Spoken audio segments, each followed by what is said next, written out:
Endi esa to'liq tafsilotlar bilan tanishing. Mahallalardagi yoshlar o'rtasida shijoat va g'ayrat nomi ostida musobaqalar tashkil etib kelinmoqda. Bundan ko'zlangan maqsad har tomonlama epchil, zukko va teran fikrga ega yigit-qizlar vaqtini mazmunli tashkil etish va ularni qalbida harbiy vatanparvarlik tamoyillarini yanada chuqur singdirishdan iborat. Bellashuvlarning Kogon shahar bosqichi tafsilotlari dastlabki lavhamizda.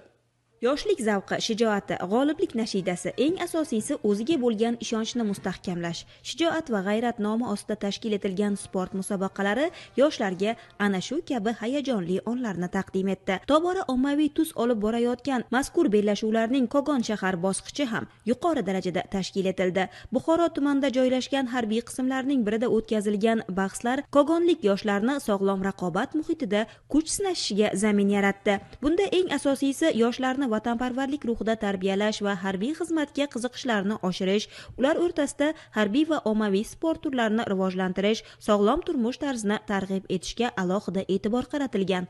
Kogon shahrimizda 14.200 nafardan ortiq yoshlarimiz mavjud bo'lib, hozirgi kunda yoshlarimizni sportga jalb qilish maqsadida ularning orasida mahalla yoshlarini har bitta mahalladan 10 nafardan yoshlarni saralab olganmiz. 8 nafar yigitlar, 2 nafar qizlar. Hozir yoshlarimiz faol ishtirok qilyapti.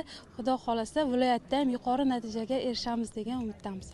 Jamoalar kesimida ommaviy sport turlari bilan bellashayotgan yoshlarni rag'batlantirish va ularga o'zgacha motivatsiya berish maqsadida viloyat hokimi boshchiligida bevosita musobaqa jarayonlarini kuzatish uchun tashrif buyurishdi.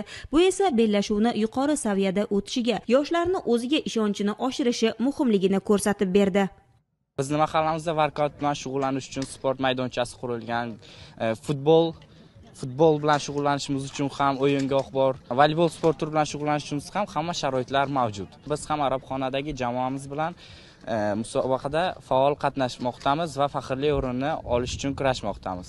Shijoat va g'ayrat harbiy sport musobaqasi yoshlarni bo'sh vaqtini mazmunli tashkil etish bilan bir qatorda bugungi kun egalariga yaratilayotgan imkoniyatlardan unumli foydalanish ko'nikmalarini ham oshirishga xizmat qilmoqda. Har bir shart qiziqarli va o'z o'rnida hayajonli kechgani aniq. Ma'lumot o'rnida shijoat va g'ayrat musobaqasining shahar tuman bosqichlari tugatilgandan so'ng viloyat bosqichi start oladi. Unda eng kuchli jamoalar bellashadilar.